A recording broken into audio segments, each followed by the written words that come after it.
Hello, everyone, and welcome to another episode of Coffee with Carl.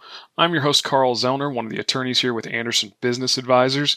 And today I want to talk a little bit about domestication of a business entity. So, one of my prior videos, we talked about foreign filing an entity.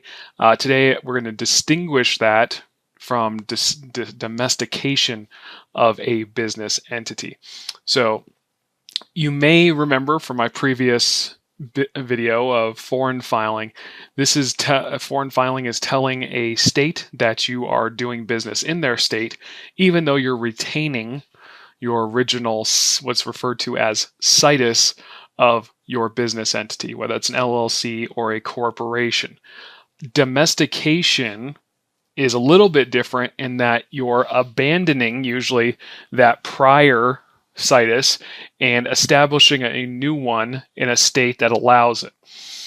So there are some differences, and in that I believe not almost every state allows for foreign filing. Only some states allow for domestication. I believe at last count it was about 27 states allow you to actually transfer your business entity from one state to another versus just foreign filing.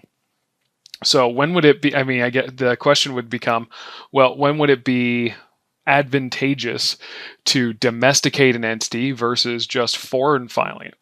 Well, you really look at what does it cost to maintain an entity in a state? Because at the end of the day, if you're foreign filing an entity, you're basically paying maintenance in two states, and then if I'm just going to domesticate it, that would mean I'm abandoning my prior filing in that state and moving it to the new state, so I'd only have the responsibility of maintaining that entity in the new state.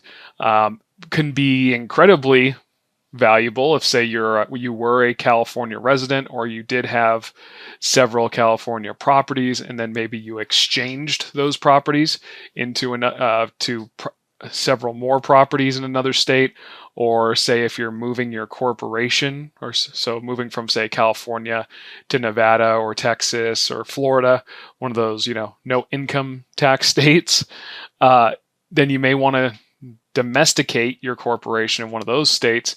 And depending on the length of time your corporation's been open, history, it may make more sense to domesticate it. So we wanted to let you know, or talk a little bit about that is available in several states, but domestication is only available in probably about 50% of the states. The other 50%, you'd have to basically set up a new corporation or maintain or continue to maintain in another state if you wanted to just foreign file into that state.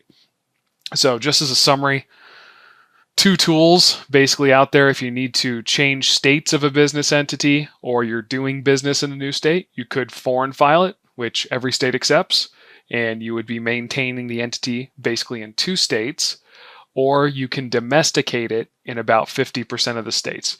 So I would encourage you, if you're considering moving an entity or maybe exchanging a property, things like this, you have a conversation with your Anderson Business Advisor. If you're not yet a client, what I would suggest is you get a hold of us and set up your free consultation so we can at least tell you what we would do. Want you to keep taking advantage of all the free content we put out there. And like I said, if you're already an existing client or a platinum client, more than welcome to reach out and have a conversation at any time. And if you're not yet a client or considering becoming a client, get that free consultation so you can at least get started and see what we suggest. Worst case scenario is we confirm that whatever you set up or considering set up was right. But usually there's a couple things we can add to the conversation. So I want to thank you again for joining me for this episode of Coffee with Carl, and I will catch you on the next one. Thanks, everybody.